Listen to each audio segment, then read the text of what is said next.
Hi, I'm Brent Johnson, and today I'm standing outside of Little Flower Catholic Church in St. Louis, Missouri. Actually, we're in a suburb called Richmond Heights, just right at the edge of the city. This building behind me is very interesting. It's designed completely in the round, with the altar in the middle of the church. It's based on a design of a 5th century church in Rome called Santo Stefano Rotondo. Now, this building was completed in 1949, and at the time, a brand new pipe organ built by the Wix Organ Company was installed. We have since figured out that some of the pipes in that Wix organ came from an older organ of unknown origin, so some of the pipes in this instrument are pretty old. Organist and director of music Chuck Chauvin tells us more about this instrument. Chuck Chauvin. I am the organist and music director here at Little Flower Catholic Church, and I'm in my 5th year.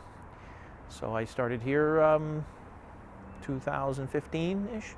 And at the time, we had been mostly using the Wix organ that was installed shortly after the church was built in 1949. And that organ, the pipework was all up in the choir loft. The choir and the organ console is down in the nave of the church with the congregation. Within the last couple of years, certain aspects of the organ were starting to fail, things you would expect in an older instrument. And as we got those repaired, as we looked into is more that's going to continue, and do we need to consider more serious renovation to the instrument? We began to look at sort of open up our view and look at all options of what to do with this instrument to keep it viable going into the future. Our goal was to look at renovation. We like the sound of the organ. The sound itself works well in the room. The placement of the organ chambers, which was set back from the congregation, as that wasn't the style of worship in the late 40s, early 50s as it is today, really called for that sound to come closer into the room, into the nave of the church.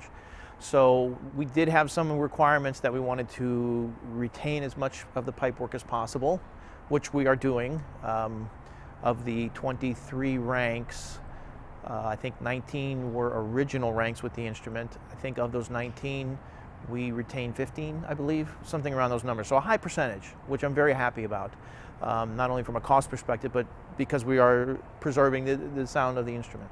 And then we looked at saying, okay, what are some things in the instrument that were not present on instruments of that time period that you would just expect to find on an instrument today? Natural mixtures, 16-foot reed in the pedal. How can we add those to the instrument with this opportunity, but yet keep in the same style, keep in the same genre, if you will, not destroy the character of the instrument. So we approached several companies we had a short list of requirements to see. I didn't want to go into too much detail because we wanted to see how different companies would approach things. And Charlie Kegg of Kegg Organ Builders was one that had responded, and actually responded quite directly initially, right out of the gate, to some of the needs. And we talked.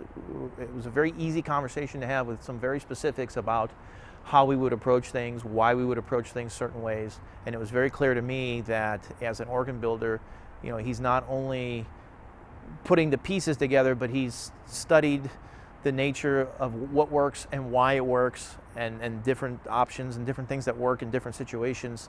Our conversation was very enjoyable. And when I remember when I hung up the phone after that first conversation, I thought, this is definitely someone I would enjoy working with for this project. Charles Kegg is the owner and founder of Kegg Organ Builders, a builder of electric action pipe organs located in Hartville, Ohio.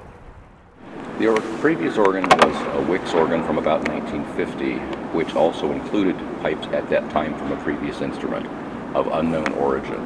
Pipework of respectable manufacture, with sounds that I felt some of them could fit well into a Kegg tonal scheme.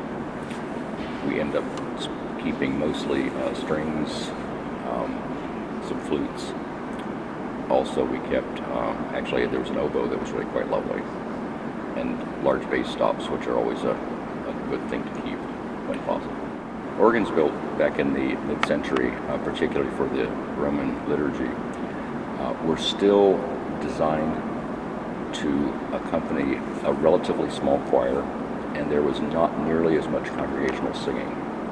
Today we have congregations that actually sing and are encouraged to do so, with responsorials, a lot more music in the Mass that involves the congregation. So the organ has a different job to do now. So, are you ready to meet this new organ? I am too, but first we have to install it.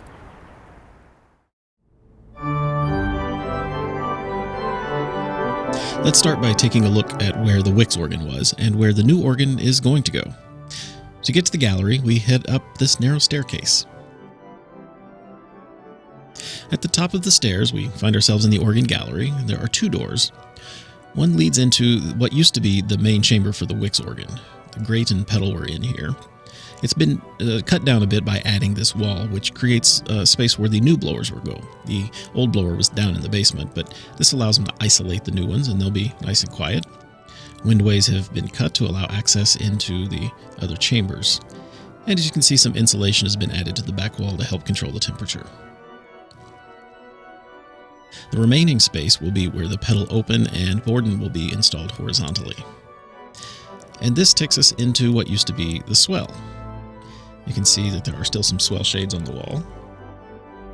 But also, this was a very tiny space. The new swell is much bigger. This room is being kept and will be used, but just for one single stop. Now out here, this used to be the choir gallery many years ago, but this is where the new organ will mainly go. The choir and swell chambers will be built under the arch, and then out here, where the organ console once lived a long time ago, that's where the grate is going to go. There's a view from the other direction out into the church. Given that the organ is no longer back behind the wall, and much of it even beyond these arches out in the gallery, the sound of the organ has to be able to get out into the church much better than it did before.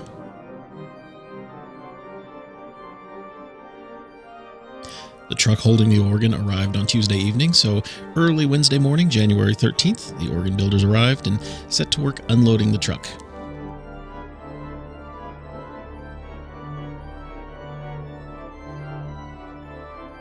Even the organist jumped in to help carry all the parts in. Unfortunately, the truck couldn't park right next to the door of the church thanks to power lines, so everything had to be carried a few steps all the way into the church.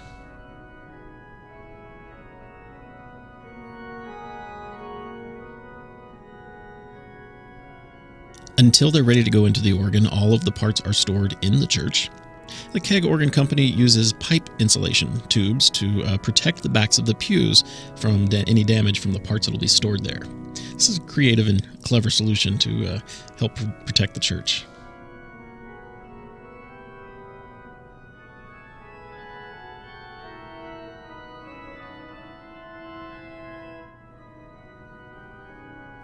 Like components and like sets of pipes are stored in the same area, so they'll be easy to find when they're needed.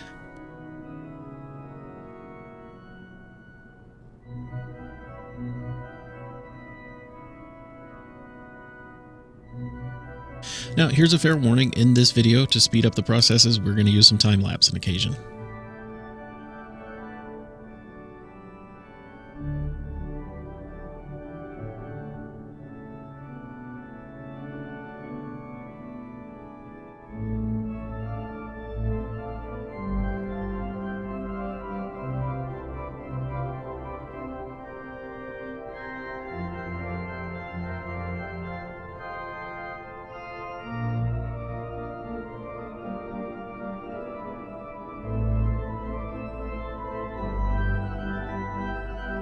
Once most of the building components are off, then the next thing to come off the truck are the pipe trays.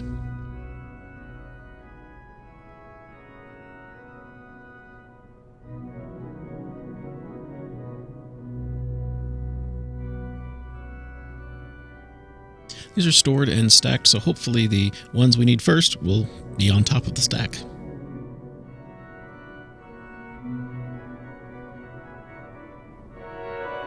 Now it's time for the wind chests to start making their way off the truck.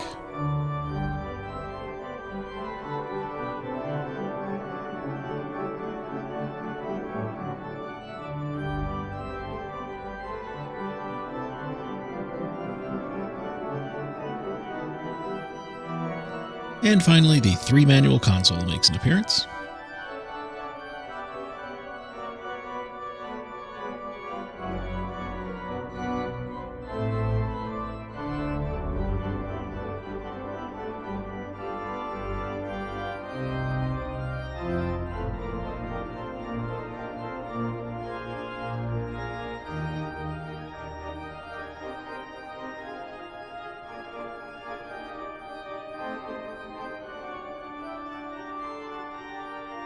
Next, we see the painted facade pipes. These have been wrapped in protective packaging to make sure that they stay looking as nice as they can.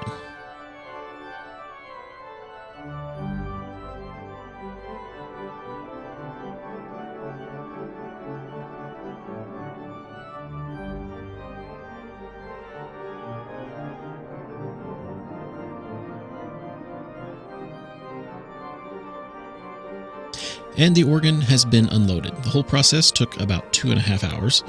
There are organ parts throughout the church, including a number of organ building supplies that were there just for the installation.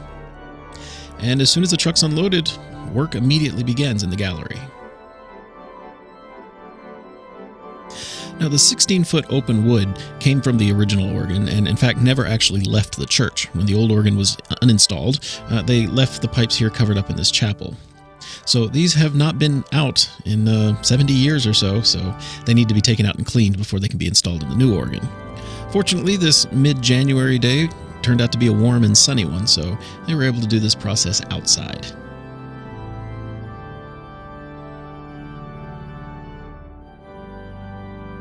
Removing 70 years of dust and grime takes a bit of elbow grease.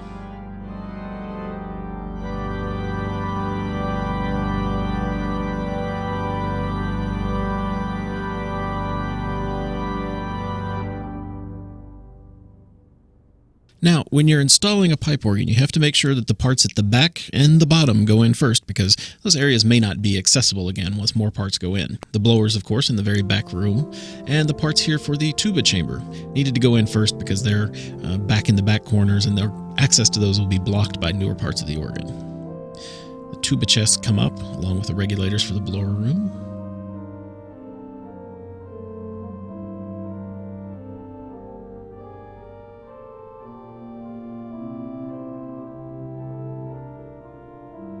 And work begins almost right away getting these chests installed on the floor frame.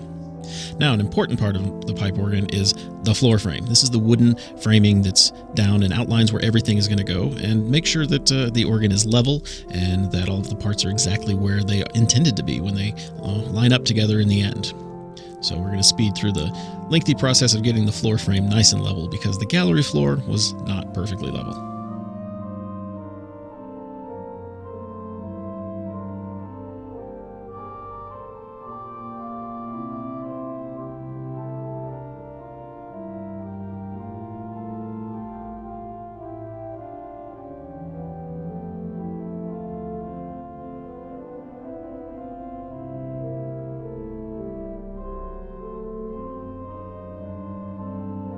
The wiring between the console and the organ needs to be pulled. Now, this goes through the old lines, which used to contain a large cable, but the new organ simply uses a thin fiber optic connection.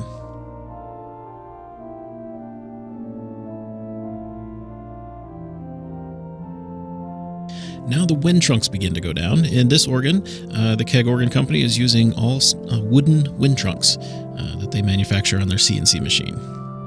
And work also begins in the pedal chamber, because this is in the back of the organ, as work continues in the tuba chamber as well.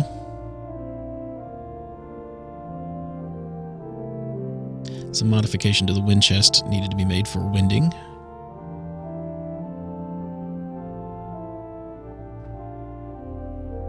And finally, we see the console all coming together on the floor.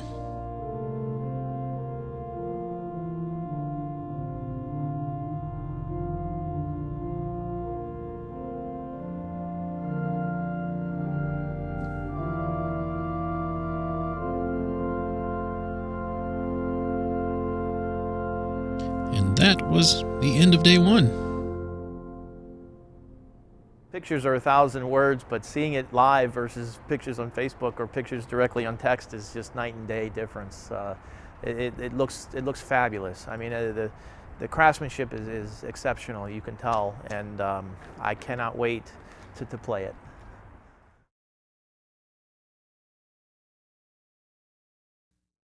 Day two began with getting the winding secured in the tuba chamber. Again, we want to finish all of that first, so no one has to go back in there again.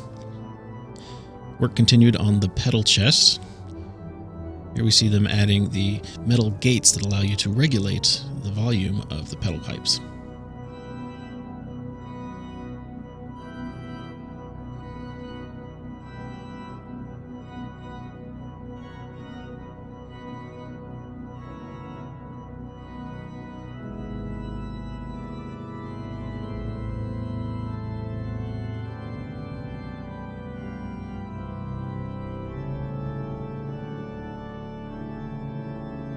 Once that's done, the chest can be lifted up into place.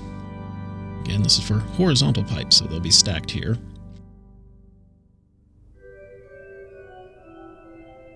Like everything, it all needs to be very level and secure. And once it is, the first pipes can start coming up. This is low C. This is the largest pipe in the organ.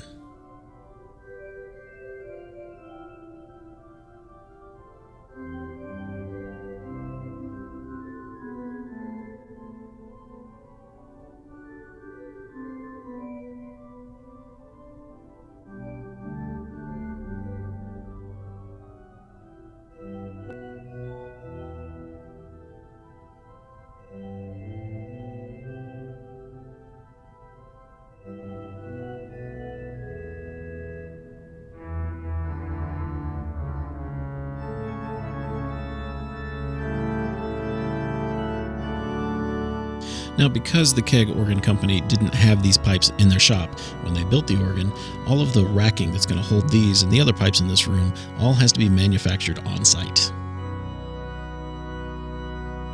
Once the first pipe is down, the next one can go in right on top of it.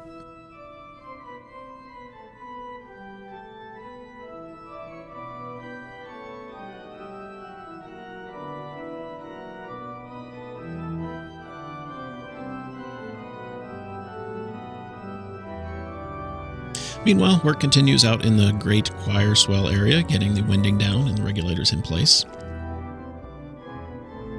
A number of the connections between the winding and the regulators needed to be modified on site as well.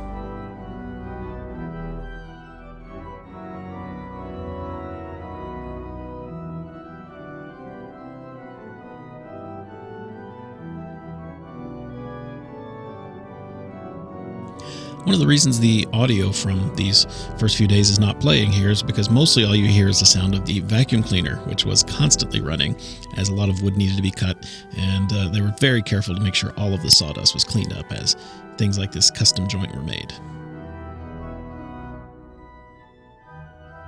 Most of the pedal pipes are in the back room, but the trebles will be on a chest that's off on the other side of the swell division. Because this area will be blocked off by the swell chamber, you have to put the pedal chest in first, so this is what that is.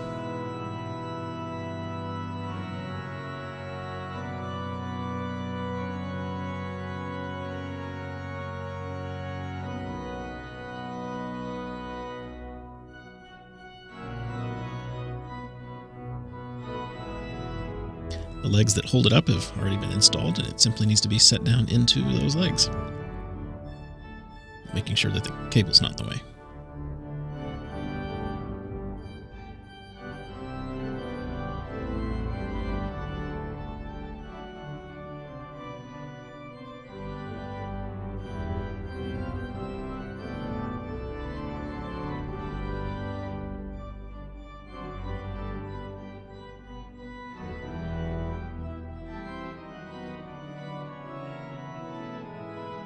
And once it's in place, it can be secured.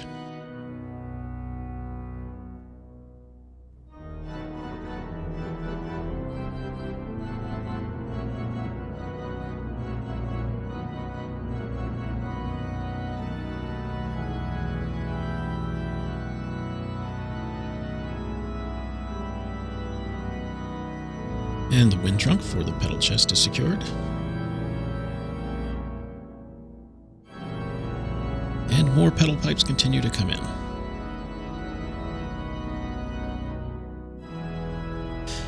Each of the 16-foot opens is winded to its wind chest there by using paper tubing. There's a little time lapse of the second day.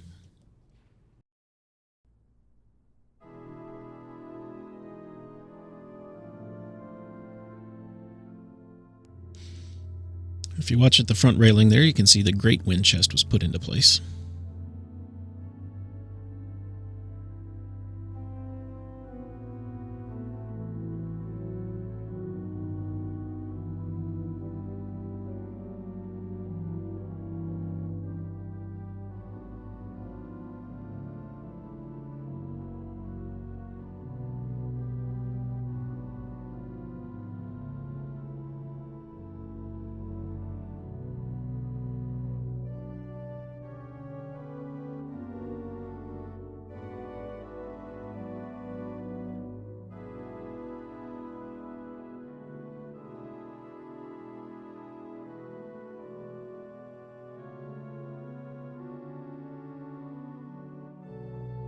Here's a view from another angle.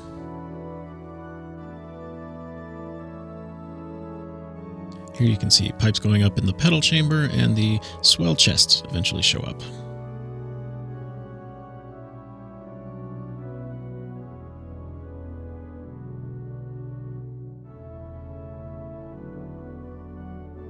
The swell is the largest division, but it actually has two wind chests that are separate.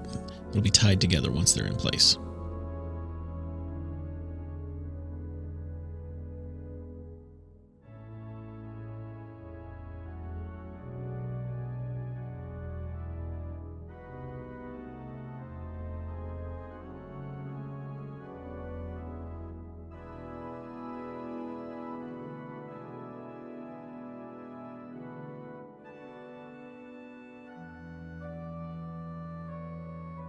The swell wind chests are bolted together internally so that they function like one big chest, but are much easier to build and carry around as two separate ones. The swell also has two offset chests on the floor for the 16-foot octave of the trumpet. Here we see the frame for the swell shades going into place. This will be the front of the swell chamber. All of the wiring has to run through special wiring covers to make sure it's protected anytime it's on the floor. And we're seeing the first panels of the swell box come together.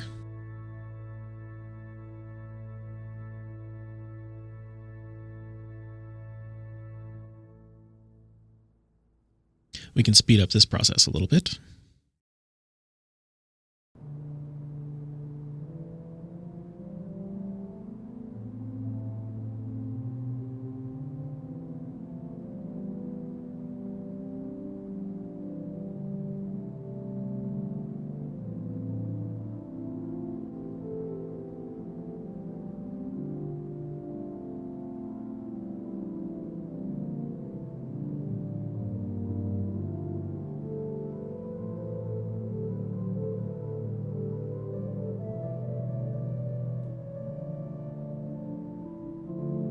Now the ceiling comes together.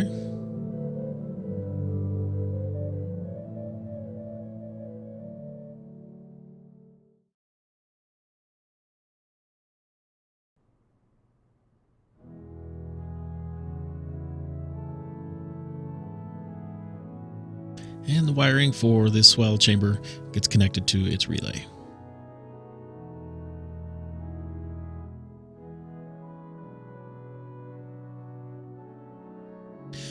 Day 3 work continues in the pedal chamber. The board and pipes have been installed.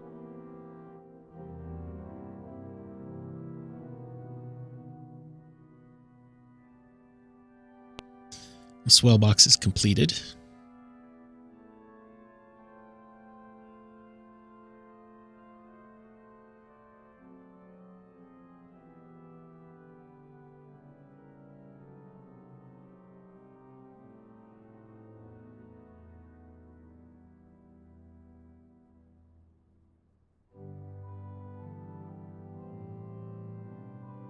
And we see the first of the 16-foot Gims horns coming in. I also see the bearers for the choir chest coming up as the work proceeds from the farthest from the door to the closest. Now the 16-foot Gims horns are Haskelled pipes, so they have these cans inserted in them that lowers the pitch.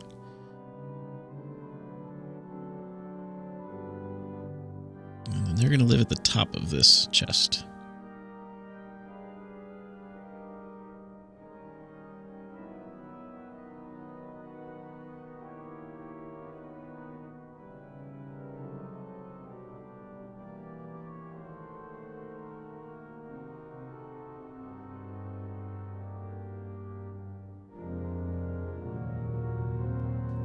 The Borden trebles are ready for their pipes before the area gets too closed off. So the lowest pipes, which require racking, are going to be installed. The racking is put together and the hooks on each pipe are added. And those pipes are put into place.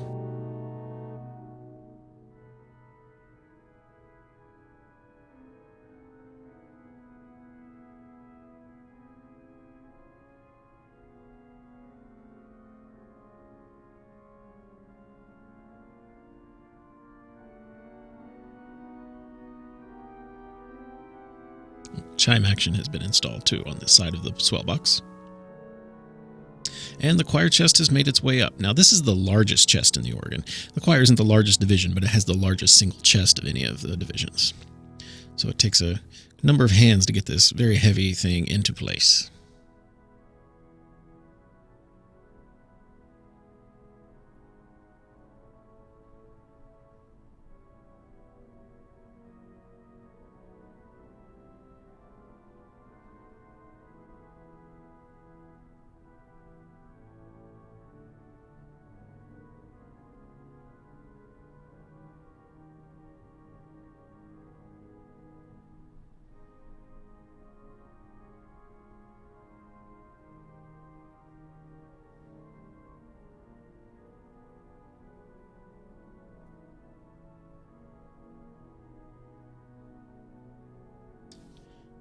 And with hands underneath the chest, it is gently tipped into position.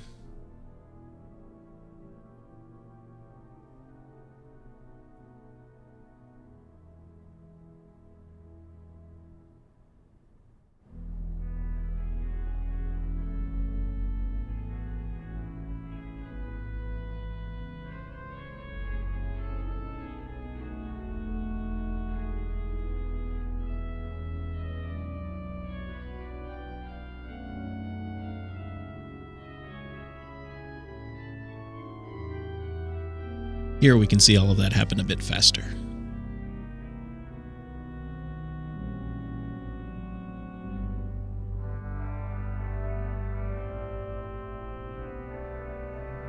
Now panels for the choir box come up next.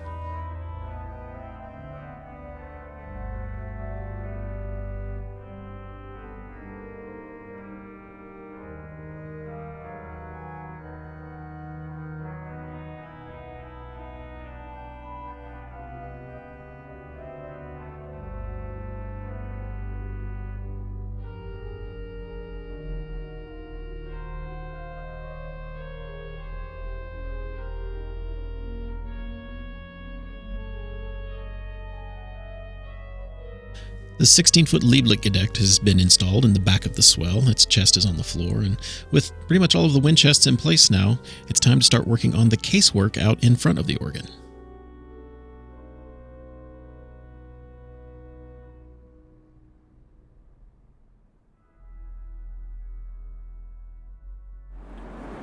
The organ case was inspired by the curve of the balcony that protrudes into the church, which has a concave front and is really quite delicate and rather lacy looking in this room. And so I designed an organ case that curved to match the curve of that gallery rail. It's the first time I've done an actual curved case, and we developed new ways of steaming wood and curving and bending wood to do this. So it was a very interesting project to do it that way.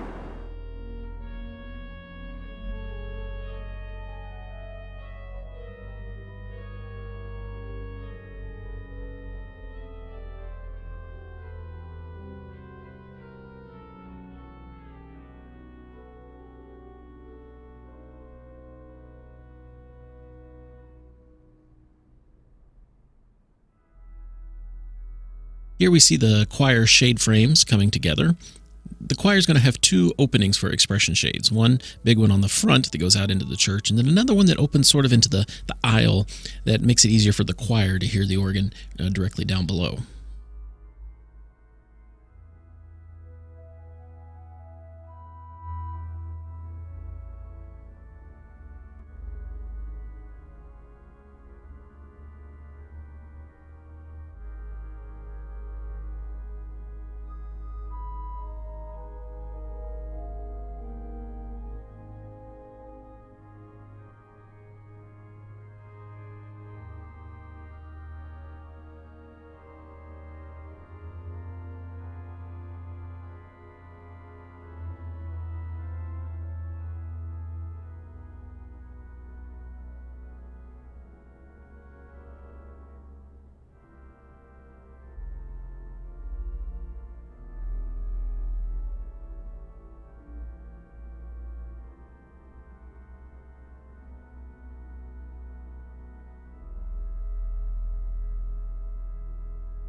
With the swell and choir boxes complete, it's time to start putting the expression shades in.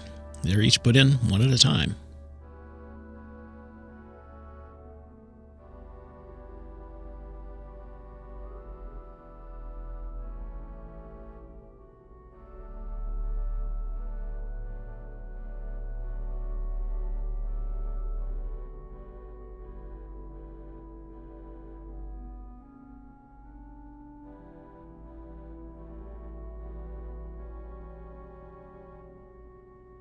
And once they're all in and attached together, the motor is attached to the shade so that they can all move together.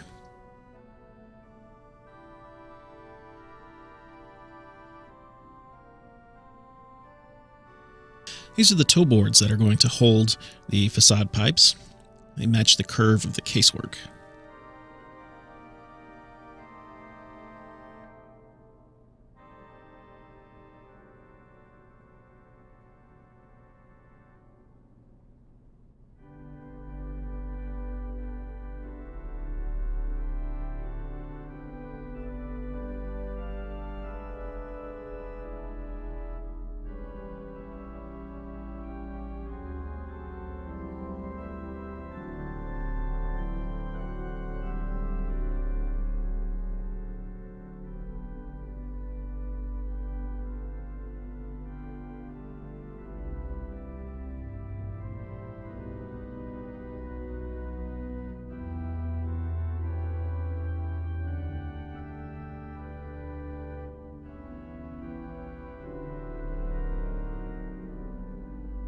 With the casework completed, it was time to start assembling the racks that are going to hold the facade pipes.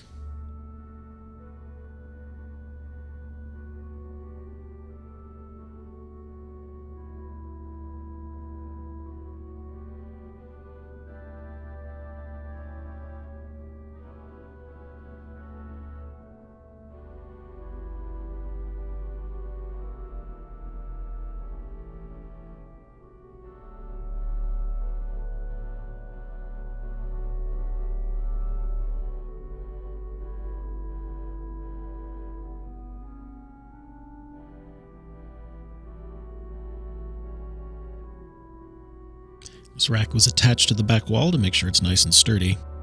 And we can see it go up in a nice time lapse.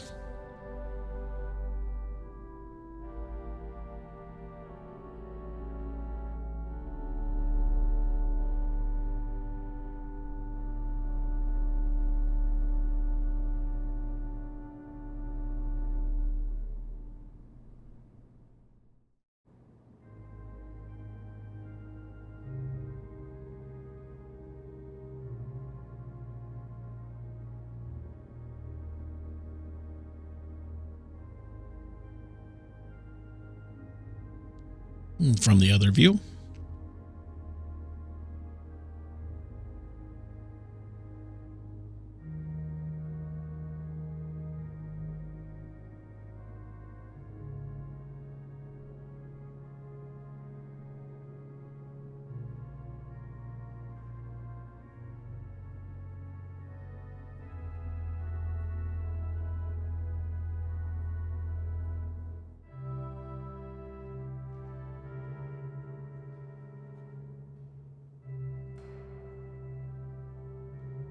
and with the racks in place, it was time to start unwrapping the facade pipes and putting them in place. Each pipe was unwrapped by hand and then cleaned thoroughly before being installed in the facade.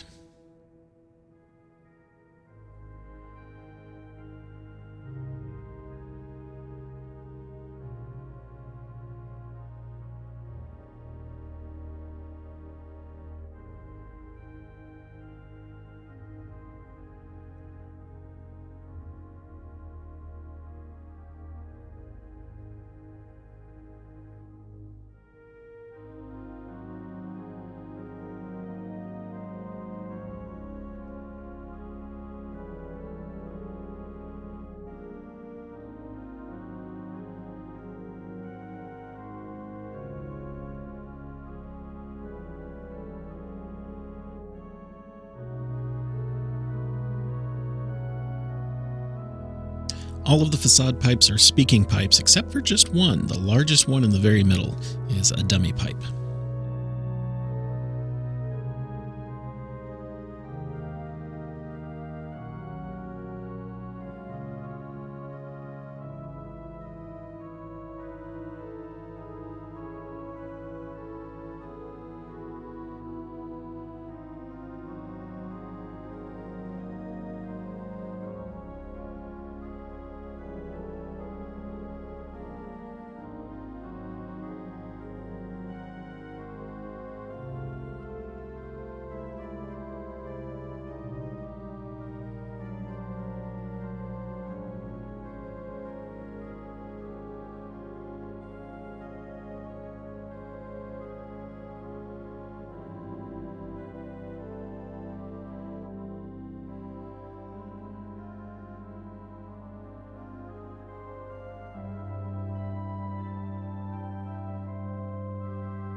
So here's the entire assembly of the facade.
All of the pipes were put in except for just a few on the side so that the grate pipes could easily be passed in when it comes time to put those pipes in.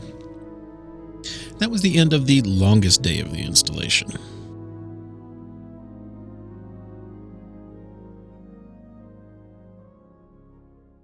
Day 4 began with, well, cleaning up. Most of the installation was done. There was some tidying up of wiring and picking up of empty boxes. Lighting was being installed throughout the chambers, so it's nice and bright in the swell now. The winding of some of the offset chests that needed to be done on site was finished up.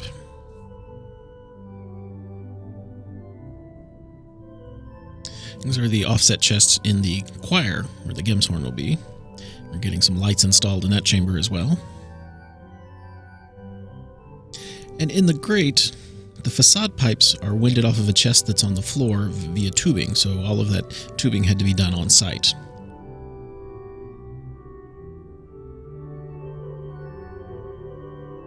This is the same paper tubing that connects the metal pipes. It's just a much smaller scale. It's glued in place into the toe board that's on the casework and then run down through a rack that attaches it and keeps it all nice and neat before it goes into the chest on the floor. So lots of going up and down to do this sort of installation work.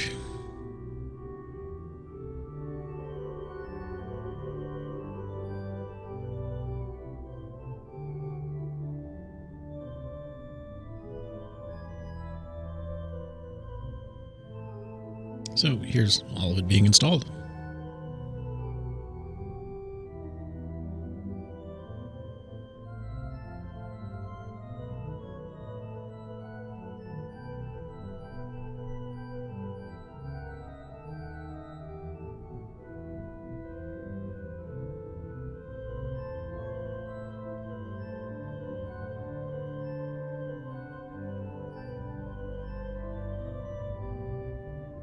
There are lights in the choir chamber now. And the relay's been attached. We have lights over on the pedal side as well, so the entire organ is nice and bright now when the lights are on.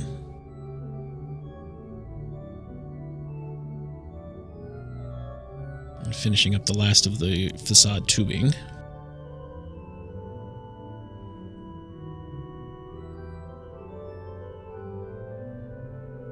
And now it's time to put in the chimes.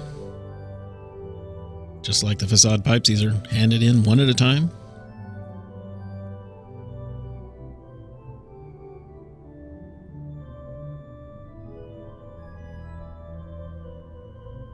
And we can speed up that process as well.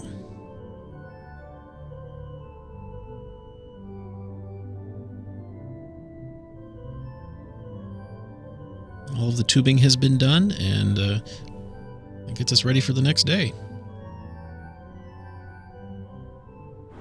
Organs built back in the mid-century, particularly for the Roman liturgy, were still designed to accompany a relatively small choir, and there was not nearly as much congregational singing. Today we have congregations that actually sing and are encouraged to do so, with responsorials, a lot more music in the Mass that involves the congregation. So the organ has a different job to do now. It needs to uphold and support the congregation, and that's what I like my organs to do. I consider them a vocal instrument. I have a fair amount of vocal training myself, and organs need to be able to be sung with. That's their primary job. It's what they spend most of their time doing, is accompanying singers, either choral singers, soloists, or congregation. And they have to blend with the voices. They have to support the voices, not overwhelm the voices. And I like to see them meet the voices primarily at their own pitch. So there's a great deal of unison tone with upper work that colors the sound but never overwhelms it. By the time the cameras were rolling on day 5, the process of getting more pipes into the organ had started. The bottom of the Gemshorn had gone into the choir offsets, and most of the grate pipes were already in place as well.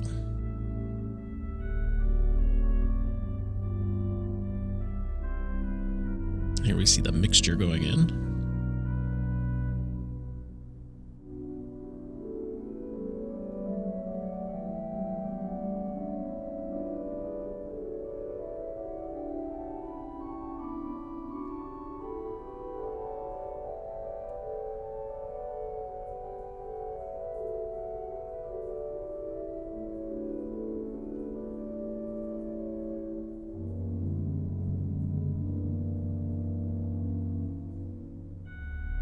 After the grate was complete, it was time to move on to the swell division.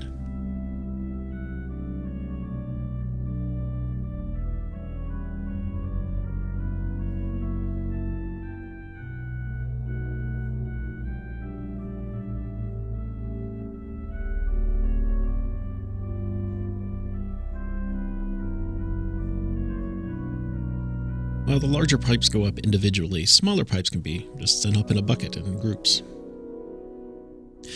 The boots of the 16-foot reed in the swell were put in at this time.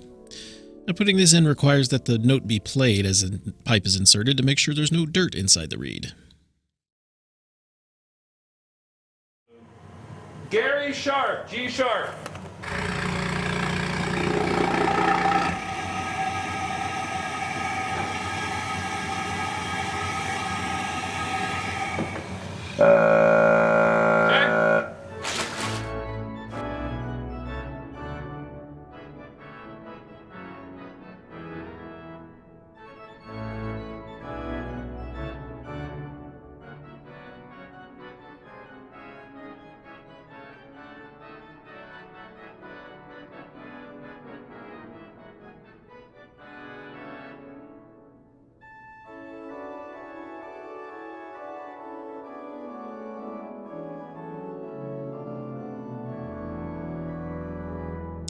It is a slow, laborious process, but of course, we can speed it up.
All of the pipes are put in except for the reed ranks because, well, those are going to get in the way when it comes time to do the tonal finishing, so they're left until later. After the swell, it was time to move on to the choir division.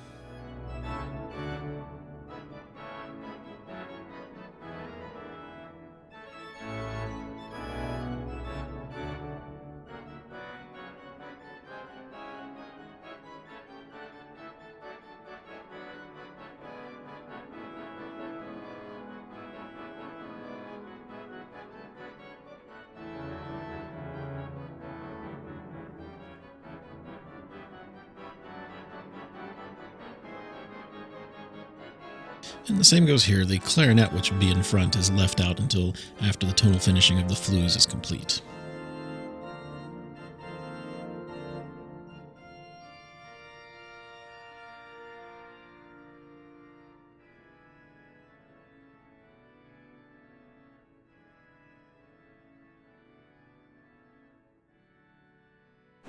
For our two manual and modest three manual organs, we build what we call a step terrace console, where the organ console has stop knobs arranged in terraces at the sides there and stair steps, similar to what you might find in an early American tracker.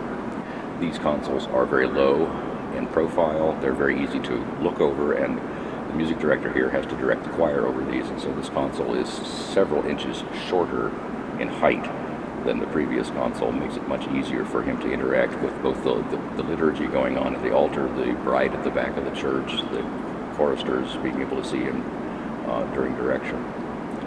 It makes for a very easy organ to control while still being able to interact with your people.